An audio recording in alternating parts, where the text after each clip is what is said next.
Bigfoot stomping in the dark, dark night. Aliens dancing in the pale moonlight. Cryptid chatter blowing up the airwaves. Dr. Hogwash gonna make your day. Dr. Hogwash, yeah, he's the boss. Taking all the secrets and scrubbing off the gloss. Dr. Hogwash, awesome. Turn it up loud. The truth is stranger and it's drawing a crowd. Oh, Sasquatch tracks, Roswell facts, tinfoil hats. Dr. Hogwash got your back. Dr. Hogwash, oh yeah, don't stop. Turn it up, it's a truth drop.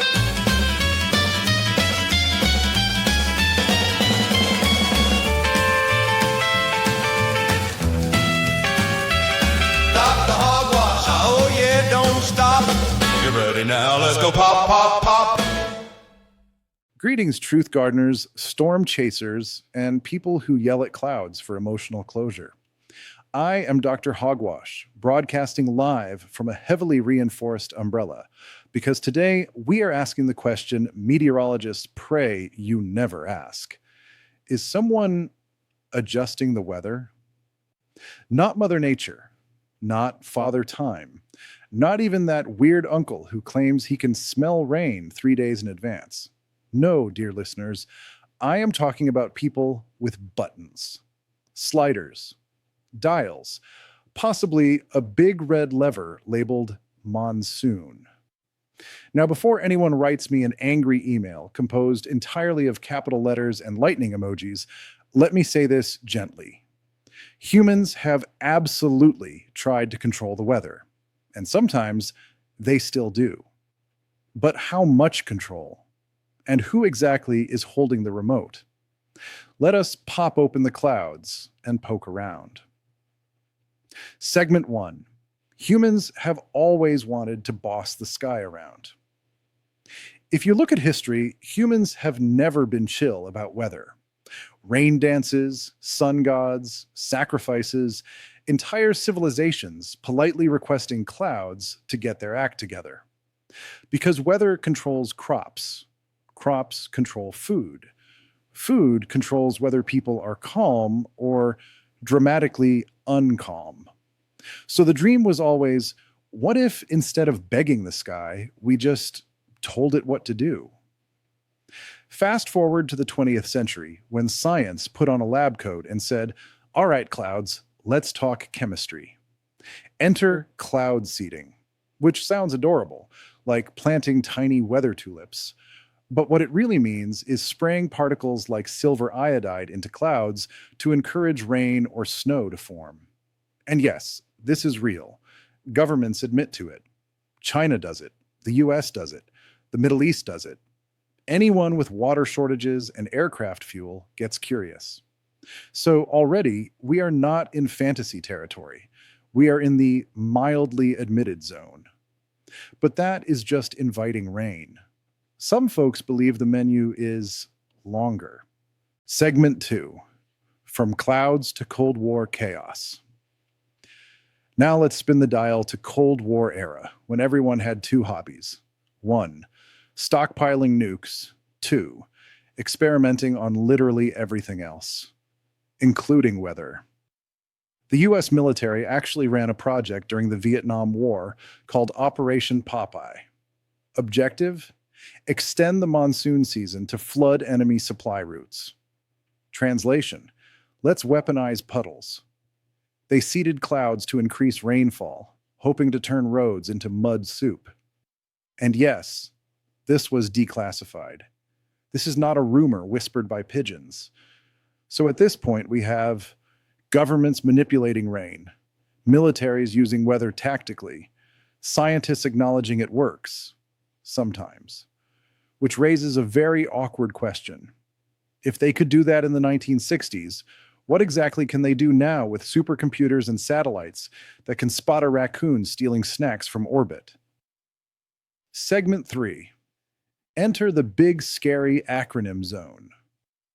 Now, inevitably, when weather manipulation enters conversation, someone whispers 3 letters like they are summoning a demon from a PowerPoint presentation. HAARP, the High Frequency Active Auroral Research Program.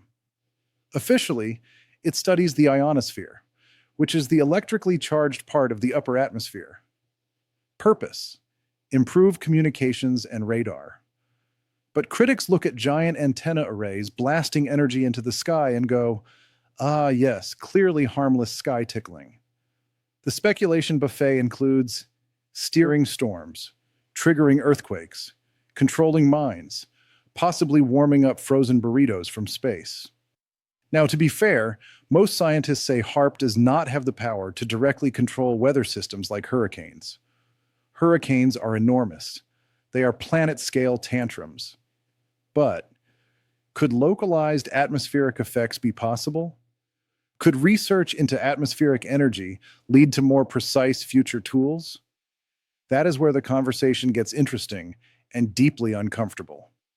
Because history suggests that if something can be weaponized, eventually someone tries. Usually after a budget meeting. Segment 4. Climate engineering, but make it polite. Now let's move into the shiny, respectable rebrand, geoengineering, which is weather manipulation, wearing a lab coat, and giving TED Talks. This includes ideas like injecting particles into the atmosphere to reflect sunlight, altering cloud reflectivity, ocean fertilization to absorb carbon, artificial volcano cosplay, but with spreadsheets. The goal is not to cause storms. It is to counteract global warming. But once again, the core issue remains. If you can influence climate patterns, you can influence rainfall, drought, temperatures, and storms, which means weather becomes adjustable. And adjustable systems always attract two kinds of people. One, scientists with hopeful intentions. Two, other people with very different intentions. Also known as the group that ruins every sci-fi movie. Segment 5. So who's really touching the thermostat? Now here is where conspiracy culture sprints in wearing flip-flops and carrying a corkboard. Some believe certain droughts are engineered, certain storms are steered, certain countries get very lucky rainfall, certain insurance companies get extremely prepared. Once systems become complex enough, even small inputs can ripple into huge outcomes. So maybe nobody is directly steering hurricanes like a Mario Kart race, but we may be poking the atmosphere in so many ways that the planet is now responding creatively. Like a cat that was lightly tapped and has decided to knock over the entire table. Segment 6. Why people feel like the weather is weirder. Let us be honest. Weather feels dramatic lately. Heat waves that feel personal. Cold snaps that appear out of spite. Storms with names that sound like they should be in witness protection. So when people experience disruption, they look for agency. Someone must be responsible. Someone must be in charge. Someone must have pressed a button. Because randomness is emotionally rude. And governments historically have not built trust by being transparent, calm, and never lying about experiments. So the public mind does what it always does. It fills the gaps with theories. Some reasonable, some cinematic, some involving secret underground facilities and men in matching jackets. And while not every storm is a plot, it is not unreasonable to suspect that atmospheric experimentation happens more than we are told. History says secrecy and science have a complicated relationship. Segment 7. The real danger zone. Here's the part that keeps me awake at night, staring at a ceiling fan like it owes me money. If climate engineering becomes normalized, who gets to decide which regions get rain? Which areas cool down? Who deals with unintended side effects? Because weather does not respect borders. You seed clouds in one place, you may steal rain from somewhere else.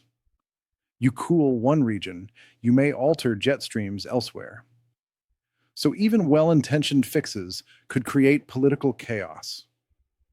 Imagine arguing over rain the way people already argue over oil.